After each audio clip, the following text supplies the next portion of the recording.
Samantala, inaasahan ng National Democratic Front of the Philippines o kaya NDFP na tutuparin ng Duterte administration ang pangakong pagpapalaya sa 20 nilang mga kasamahan at iba pang mga political prisoners bago magsimula ang formal na usapang pangkapayapaan sa Hulyo. Mula sa Manila, may report si Rosalie Coz, live. Rosalie. Magandang tanghali, Lakay. Sa panayam na UNTV News kaninang umaga, ipinahayag ni Communist Party of the Philippines founder Jose Maria Sison na inaasahang palalayain ng 20 consultants ng National Democratic Front of the Philippines o NDFP na nakabilanggo, 10 ng iba pang political prisoners bago ang ikatlong linggo ng Hulyo. Ito ay upang makilahok ang mga ito sa isasagawang resumption ng formal peace talks ng administrasyon ni incoming President Rodrigo Duterte at makakaliwa sa Oslo, Norway sa itinakdang schedule. Ito ay ayon na rin sa pinagkasunduan sa exploratory talks ng government at NDFP Peace Panel.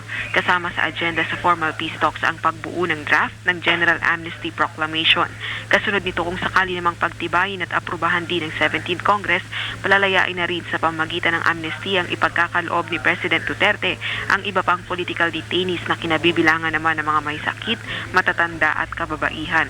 Samantala, ayon pa kay Sison, magiging epektibo naman ang tigil putukan sa pagitan ng mga militar at New People's Army sa buong Pilipinas kapag naipatupad na ang General Amnesty na magpapalaya sa mga political detainee o mga makakaliwa na ibinilanggo dahil sa kanilang political na paniniwala.